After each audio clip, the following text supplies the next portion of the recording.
시간에는 끝까지 나가는 주제를 가지고 주의 말씀을 함께 듣도록 하겠습니다. 미국 프로야구인 메이저리그는 매년 3월 말에 시작을 해서 9월 말에 모든 것을 마칩니다. 1973년 7월에 내셔널리그에 속한 뉴욕 매츠라고 하는 팀이 있었는데, 이 팀은 선두인 시카고 컵스의 9게임 반차로 뒤져있는 꼴찌였습니다. 야구에서 한 게임 차라고 하는 것은 상대팀과 경기에서 상대가 이기고 내가 지면 한 게임 진다고 말합니다. 반게임이라고 하는 것은 우리는 경기가 없는데 상대가 이기면 반게임 진다 그러고, 우리는 경기가 없는데 상대가 지면 반게임 앞선다고 말합니다. 그러니까 9게임 반차는 상당히 큰 차이입니다. 이대한 기자가 매치 감독에게 이렇게 이야기했습니다. 이번 시즌 감흥 없지 않습니까? 라고 조롱조롱 물었습니다. 이에 뉴욕 매치 감독이었던 요기 베라는 아주 유명한 말을 합니다. 그 말은 끝날 때까지는 끝난 것이 아니라 하는 겁니다. 감독이 이 말을 한 후에 뉴욕 매치팀은 정말로 놀라운 성적을 거두기 시작을 합니다. 그래서 9게임 반차를 극복하고 내셔널리그에서 우승했습니다. 그 후에 요기베라 감독이 한 말은 크게 유행을 했습니다. 수많은 영화에서도 끝날 때까지 끝난 것이 아니라 라고 하는 대사가 무척이나 많이 나왔고, 스포츠 중계할 때에 수많은 해설자들이 끝날 때까지 끝난 것은 아니라는 말을 사용하고 있습니다. 우리는 여기서 1973년도 7월로 돌아갈 필요가 있습니다. 선두와 많은 경기차로 꼴찌에 있었던 뉴욕 매치팀은 좋은 성적을 낼 가능성이 없었습니다. 그러기에 기자가 말한 거죠. 나름대로 분석을 해서 이제 끝난 것 아닙니까? 다음 시즌 준비해야 된다라고 말을 했습니다. 반면에 감독인 요기베라는 아주 다른 분석을 했습니다. 선수들이 열정을 쏟는다면, 자신들의 실력을 충분히 발휘한다면 가능성이 있다고 여겼습니다.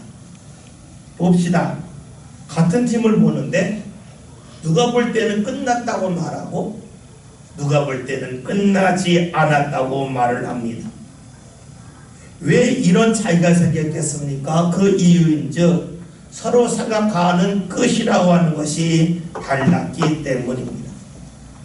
사람마다 끝이라고는 말은 똑같이 사용하지만 그 끝이라고 하는 것의 뜻을 다르게 생각하고 있습니다. 여러분, 생각하는 것이 다르다고 하는 것은 다른 말로 하면 생각하는 범위가 다르다 하는 겁니다. 바둑을 생각해 봅시다. 바둑에는 잘 두는 고수가 있는가 하면 잘 두지 못하는 하수가 있습니다. 하수의 특징은 바둑판을 보면서 한 수, 두 수, 세 수, 많으면 5수까지 봅니다. 반면에 고수는 보통 30에서 50수 이상을 봅니다. 많이 뽑아봤자 5수를 본 하수가 50수 이상을 보는 고수와의 경기에서 이길 가능성은 없습니다. 며칠 전 일본에서 바둑기사로 활동하고 있는 조치훈 씨가 1967년도에 프로기사가 된 후에 56년 만에 1600승을 달성을 했습니다. 일본에서 기록입니다. 이유는 고바야시 고이치 구단인데 그가 1461승을 했으니까 얼마나 그 기록이 대단한지 알 수 있습니다. 우리나라 바둑에서는 조은현 씨가 1955승을 달성을 했습니다. 그런데 조은현 씨가 바둑에서 고수가 되는 비결을 알려주었습니다. 그것은 바둑이 끝난 후에 복기를 하는 거라는 겁니다. 복기는 자신과 바둑을 둔 사람과 다시 처음부터 바둑을 어떻게 두는지를 하나하나 두면서 내가 이때에 왜 이렇게 수를 뒀는지 이야기를 하고 상대는 그 수에 대해서 어떻게 생각했는지에 관하여 말하는 것이 바로 복기입니다. 바둑 경기에서 진 후에 복기를 한다고 하는 것은 즐거운 일이 아닙니다. 진 것을 다시 떠올려야 하기 때문입니다. 그런데 바둑 기사들은 복기를 하면서 자신이 바둑을 둘 때에 보지 못했던 수, 생각하지 못했던 수를 발견하면서 실력이 향상이 됩니다. 그렇습니다.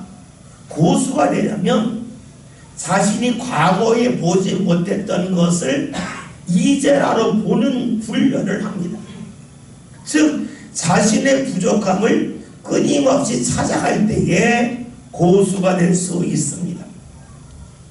반면에 하수의 특징이 뭡니까? 복기하지 않습니다.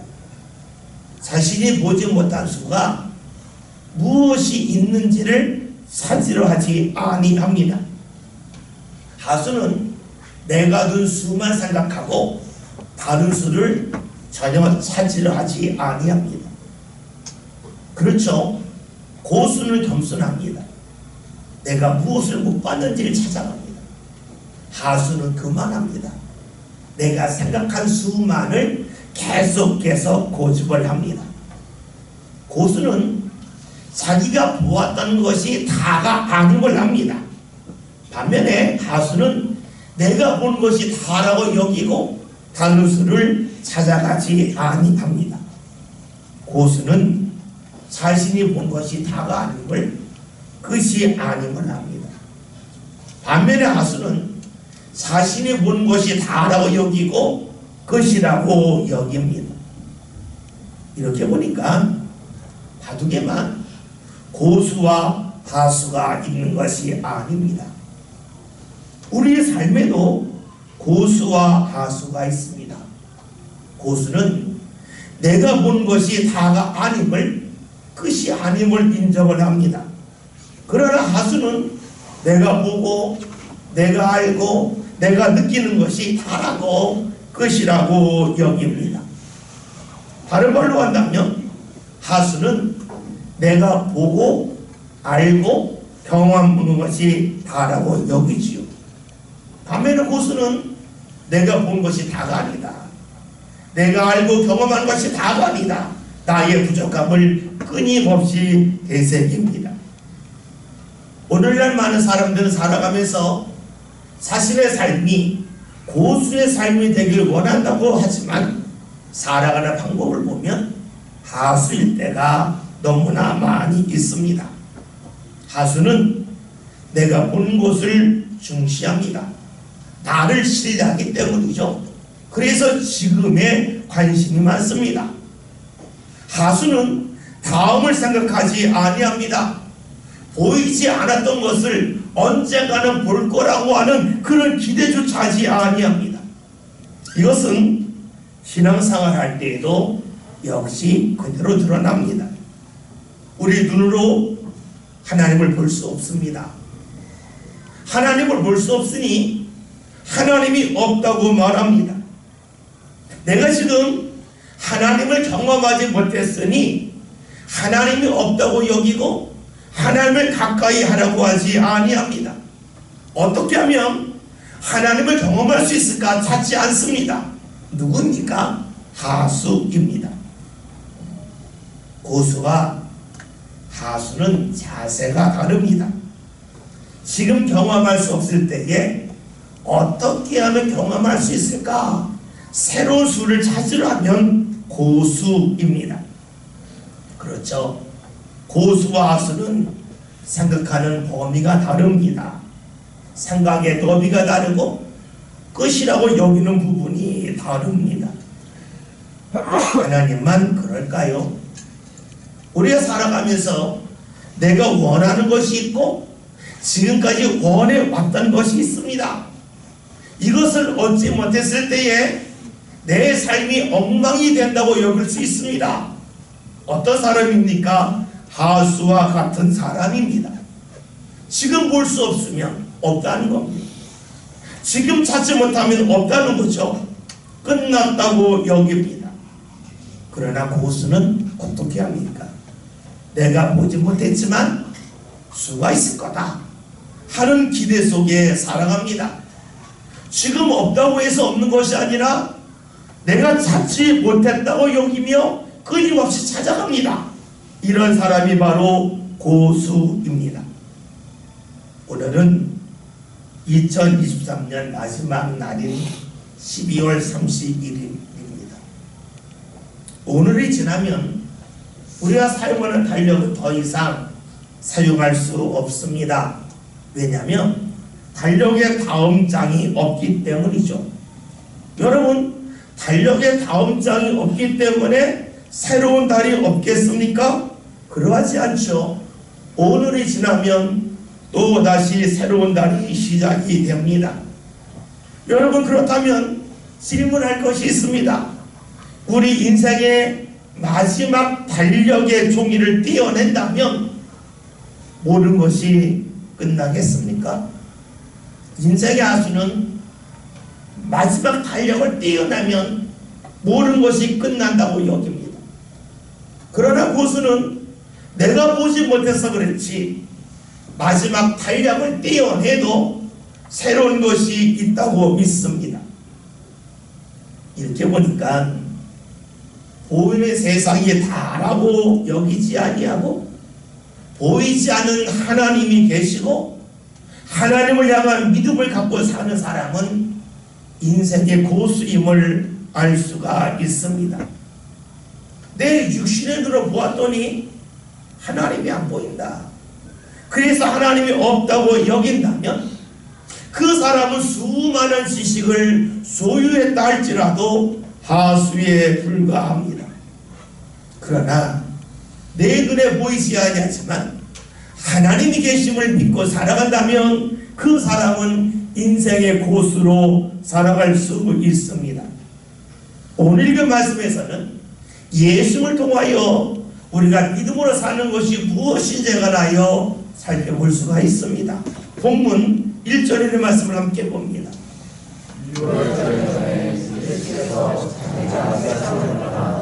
아버지께로 돌아가실 때가 이를 줄 아시고 세상에 있는 자기 사람들을 사랑하시되 끝까지 사랑하십니다. 아멘. 말씀을 보면 예수님이 이 세상을 떠나 아버지께로 돌아가실 때가 이를 줄 아셨다라는 말씀이 있습니다. 예수님은 이 세상을 떠나면 끝이라고 여기지 아니하셨습니다. 눈에 보는 이 세상이 다라고 여기지 않으셨습니다. 이 세상을 살다가 이 세상을 떠난 후에 갈 곳이 있음을 예수님이 아셨습니다. 즉 보이는 것이 다가 아니라 보이지 않는 곳이 있음을 예수님은 아셨습니다.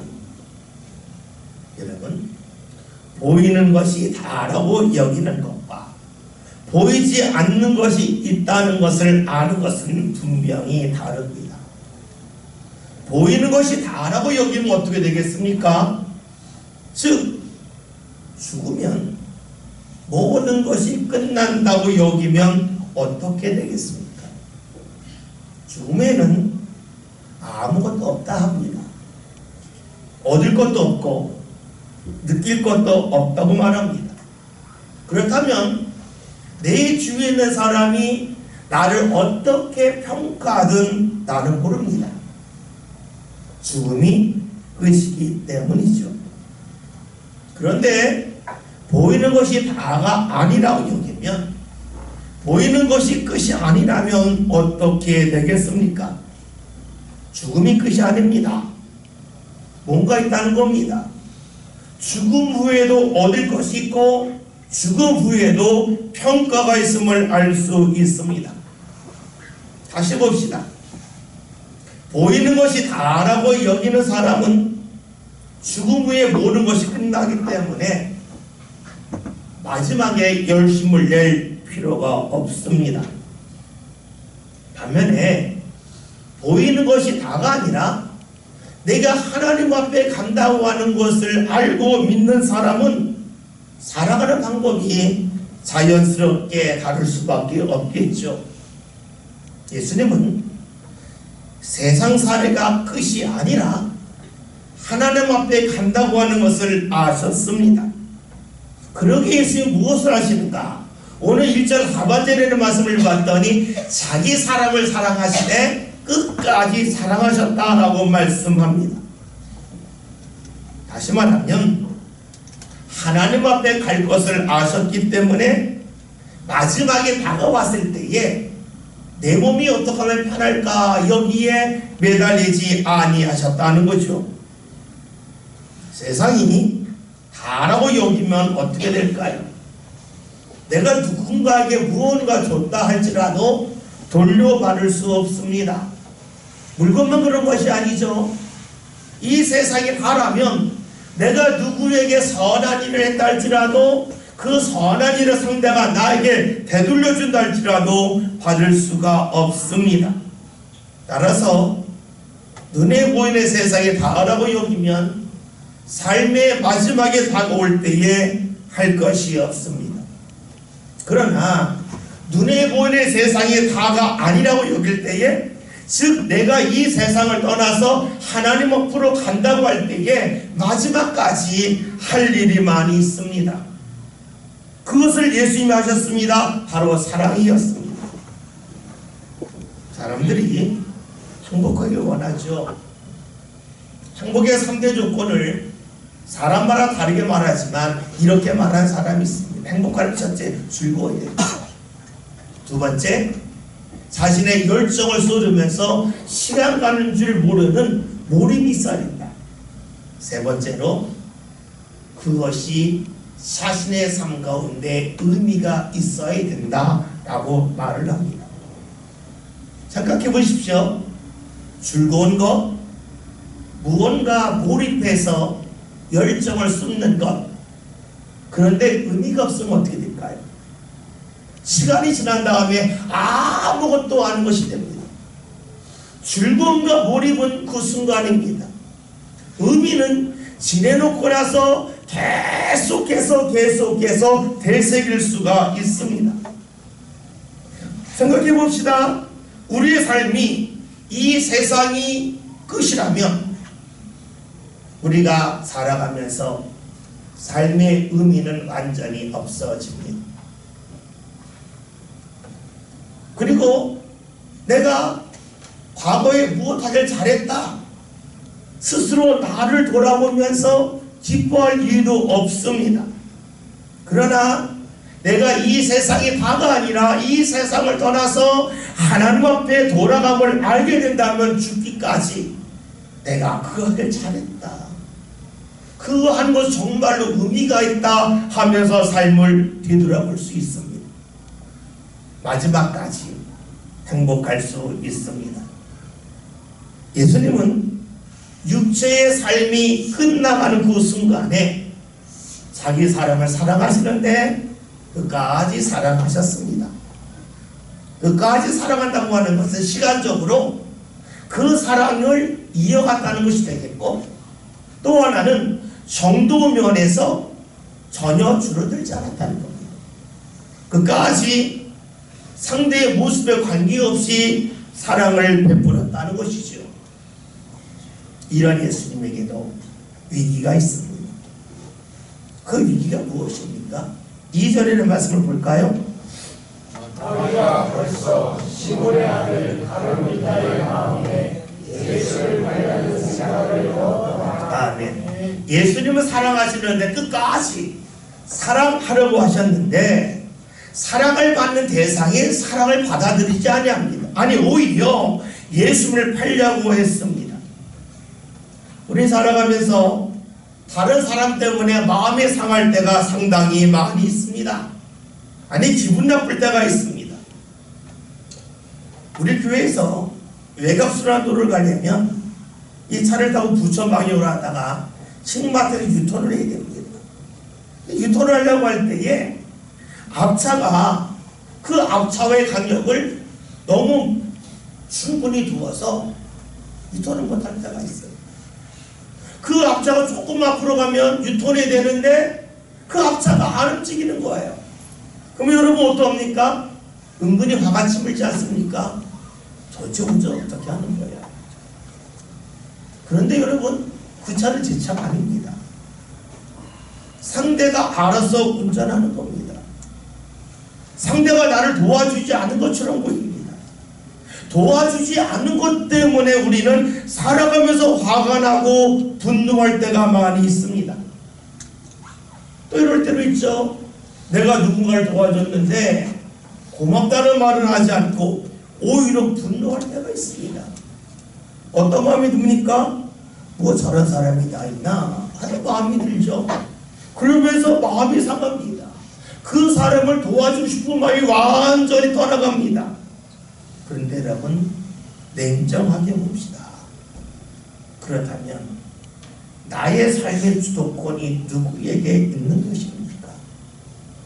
나를 힘들게 한 사람 때문에, 아니 나를 도와주지 않는 사람 때문에 내가 분노한다면 내 삶의 주도권은 철저하게 그 사람에게 있는 겁니다. 분노한 상대에게 내 삶의 주도권을 넘기는 것은 지혜로운 일이 아니겠지요. 이런 눈으로 예수님을 봅시다. 예수님이 그까지 사랑하려 합니다. 그런데 그 중에 하나인 가룟 유다가 사랑을 받아들이는 것은 고사하고 사랑을 거부하고 오히려 예수님을 팔려고 합니다. 예수님도 이를 알았습니다. 여러분이 예수님이라면 어떻게 반응하겠습니까? 나를 팔려고 하는 가룟 유다를 제외하고 나머지만 사랑해야지 할 수 있습니다. 또 하나는 가룟 유다가 나를 힘들게 한 것이 기분 나빠서 나머지도 사랑하지 않을래, 내 마음 추스리래 할 수도 있습니다. 우리가 일반적으로 그렇잖아요. 나를 힘들게 할 사람이 있으면 그 사람을 제외시키고 싶고, 때로 그 사람 때문에 나의 상한 마음을 주체하지 못하여서 다른 모든 것까지도 포기할 수 있습니다. 이때 예수님이 어떻게 하셨을까요? 3절에는 말씀을 봅시다. 모든 것을 자기 중에 맡기시노라. 또 자기가 하나님께로부터 오셨다가 하나님께로 돌아가신 것을 아시고. 아멘. 예수님은 마음이 상할 만한 상황, 가룟 유다가 예수님을 팔 것을 아셨을 때에 무엇을 하셨습니까? 가룟 유다에게 집중하지 않고 계속해서 하나님을 떠올립니다. 오늘 말씀처럼 하나님이 나에게 맡기셨다, 내가 하나님 앞으로 돌아간다는 것을 계속해서 떠올리고 계셨습니다. 눈에 보이는 좋지 않은 일이 있을 때에 그 사람에게, 그 환경에게 마음을 빼앗기지 아니하셨습니다. 즉 내 눈에 보이는 좋지 않은 것에 매달려서 자신이 해야 할 일을 잃어버리지 아니하셨습니다. 예수님은 가룟 유다가 예수님을 팔려고 하는 것을 아셨지만 계속해서 하나님에게 집중하십니다. 내 눈에 보이는 것에 끌리지 않습니다. 다른 말로 하면 순간적인 감정에 치우치지 아니합니다. 사실 사람은 힘든 것이 크게 보이죠. 그것 때문에 보호해야 할 것을 보지 못할 때가 많이 있습니다. 나를 힘들게 하는 사람이 있으면 그 사람에게 마음을 빼앗겨서 다른 것을 보지 못할 때가 있습니다. 때로는 내 육체가 너무나 피곤하고 지치면 나의 피곤함 때문에 내가 보호해야 할 것을 포기할 때도 있습니다. 마음이 상하거나 영혼이 지칠 때로 그럴 수 있습니다. 그래서 보호할 것을 보지 못하죠. 다시 말하면 내 삶이 다른 무엇인가에 끌려다닐 때가 상당히 많이 있습니다.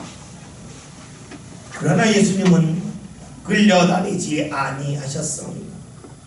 가룟 유다라고 하는 어려움 때문에 하나님 앞으로 간다고 하는 사실을 잊지 아니하셨습니다. 그런데 여러분 중요한 것이 있죠. 알고 있는 것이 자리 잡는 겁니다. 우리가 순간적으로 깨닫고 순간적으로 아는 것은 상당히 많습니다. 그러나 수많은 것들이 지나간다는 거예요. 내가 하나님 찾아야지 생각했지만 그 생각에서 떠나고 맙니다. 내가 누구 사랑해야지 하는 마음을 가졌지만 그 마음이 얼마 지나지 다 사라지고 맙니다. 그래서 우리가 하는 이야기가 있죠.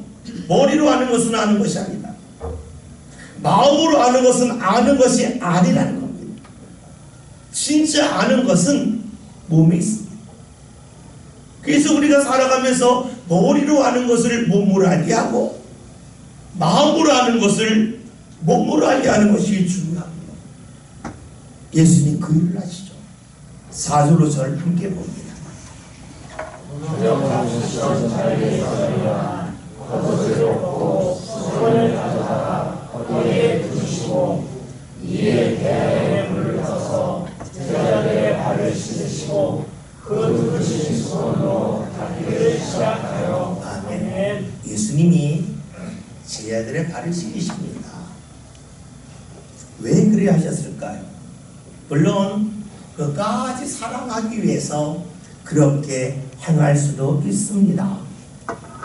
그런데 예수님이 그렇게 한 이유는 이렇게 볼 수도 있습니다. 마음이 흔들릴 때에 몸으로 움직이면 흔들림이 자리 잡는다는 겁니다. 생각이 흔들릴 때에 가만히 앉아있으면 생각이 더 흔들립니다. 그러나 생각이 흔들릴 때에 몸이 움직이면 생각이 자리 잡습니다. 예수님 눈앞에 가룟유다가 보입니다. 이 가룟유다가 예수님을 배반하려 합니다. 그까지 사랑하려 하지만 그 사랑을 거부하고 예수님을 배반하려 합니다. 여러분 그때 예수님의 마음에 그에 대한 미움이 찾아올 수도 있죠. 안타까움이 찾아올 수도 있죠. 그 감정이 다른 제자에게까지 전달될 수도 있습니다. 그래서 하던 일을 멈출 수도 있겠죠. 그러나 예수님은 그것을 돌파하십니다. 머릿속에 가두지 않습니다. 마음속에 가두지 않습니다. 직접 몸을 움직이십니다. 그래서 사랑하는 것을 몸으로 옮겨가시죠. 그래서 제자들의 발을 씻기십니다. 여러분 우리가 신앙적으로 갈등할 때가 있습니다. 어려울 때가 있습니다. 그때 나를 보면서 이런 마음이 들죠. 내 믿음이 이 정도밖에 안 돼? 내가 정말로 주님을 믿는 거야? 하는 생각이 몰려옵니다. 그런데 그 생각 속에서 가만히 앉아있으면 그 생각 속에서 헤어나지 못합니다. 계속해서 그 고민과 걱정 속에서 빠져들고 나오지 못하죠.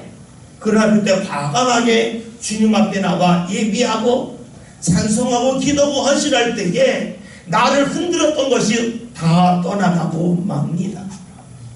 예수님이 그 길을 택하십니다. 걱정과 고민에서 멈추지 않습니다. 직접 몸을 움직이셔서 제자들의 발을 씻겨주셨습니다. 여러분 우리를 살아가면서 이럴 때가 있어요. 마음은 그렇지 않은데 내 표현이 잘 되지 않을 때가 있어요. 그러나 표현이 잘 되지 않는다 할지라도 마음이 있는 것을까지 계속해서 움직이면 자연스럽게 표현이 늘어납니다. 좋은 표현이 나옵니다. 말씀을 보십시오. 예수님은 움직입니다. 가룟유다라고 하는 어려움에 끌려다니지 않습니다. 가만히 계셨다면 아무것도 하지 않고 이 생각 지워버려야지, 나를 배반하려고 하는 가룟유다 용서해야지, 계속해서 마음으로만 무언가 해결하려 하셨다면 예수님은 고민 속에서 남기 어려웠을 겁니다. 예수님이 움직이셨습니다. 그럴 때에 예수님을 일시적으로 덮을 수 있는 분노가 있다 할지라도 미움이 있다 할지라도 그것을 녹여낼 수 있으셨습니다. 여러분 이렇게 본다면 몸이 움직이는 것이 복이 아니겠습니까? 몸이 움직이지 않는다면 생각에서 벗어나지 못하고 해야 할 일을 하지 못하겠지만, 몸이 움직일 때에 생각이 자리 잡고 마음이 자리 잡기 때문입니다. 때로는 우리의 삶이 힘들 수 있습니다. 힘들기 때문에 내가 거기에 끌려다니면서 하나님을 멀리할 수도 있습니다. 그러나 힘듦에도 불구하고 하나님 앞에 나올 수 있습니다. 그것이 복입니다. 왜냐? 중요한 것을 내가 잊지 않고 붙잡기 때문입니다. 수년 전에 제 친구가 다녀가는 교회에 한 청년이 수능시험에서 만점을 받은 적이 있었습니다. 만점을 받은 후에 이제 그 지역에서 공부 특강을 한다고 했더니 수많은 학부모들과 학생들이 모여들었습니다. 그럴 때입니다. 어떻게 공부를 잘할 수 있었습니까? 그때 그 학생이 이렇게 답했다 합니다. 공부하고 싶을 때 공부하고, 공부가 되지 않을 때 더 열심히 했습니다. 할 말이 없죠. 왜 그렇게 했을까요? 공부가 되지 않을 때 안 하면 다시 공부하고 싶은 마음이 들기까지 너무나 오랜 시간이 걸림을 알았기 때문에 공부하기 싫을 때는 더 열심히 했다는 겁니다.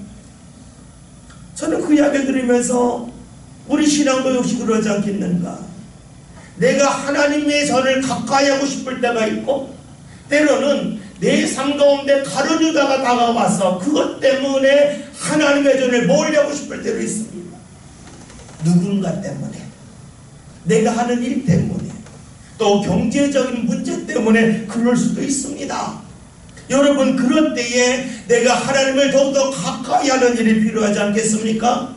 마치 예수님께서 제자를 사랑하실 때에 가룟 유다의 배반을 알고 오히려 더 큰 사랑을 베풀기 위하여 제자들의 발을 씻겼던 것처럼 말입니다.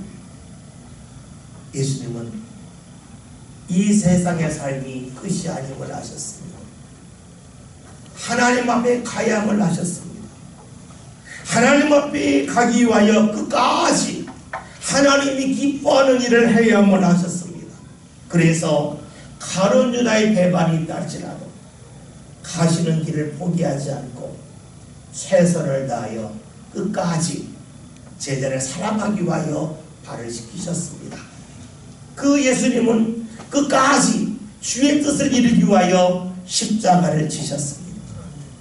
오늘 우리에게도 이것이 필요하지 않겠습니까? 끝까지 주를 보는 겁니다. 끝까지 내가 하나님 앞에 갈 사람임을 잊지 아니하는 겁니다.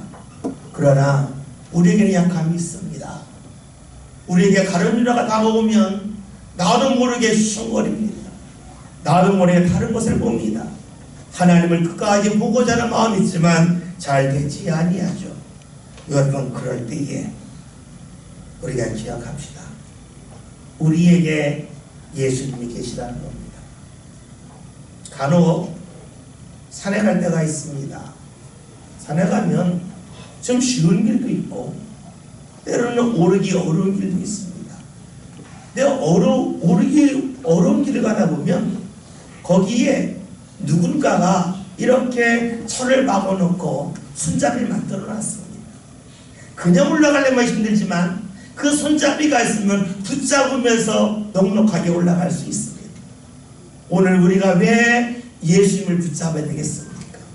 예수님을 붙잡을 때 비로소 우리가 나는 하나님 앞에 갈 사람, 그리고 내가 지금까지 보지 못하였던 하나님의 역사를 앞으로 볼 거라고 하는 기대를 갖고 살아갈 수 있기 때문입니다. 예수님을 믿는 사람은 그러기에 하수의 인생이 아니라 고수의 인생을 살아갑니다. 오늘 말씀 제목이 끝까지입니다. 여러분, 우리의 삶이 끝까지 주를 바라보았으면 좋겠습니다. 지금 보는 것이 끝이 아니고 내가 보는 건 너머에 또 다른 하나님의 인도하심과 하나님의 역사하심이 있음을 꼭 기억합시다.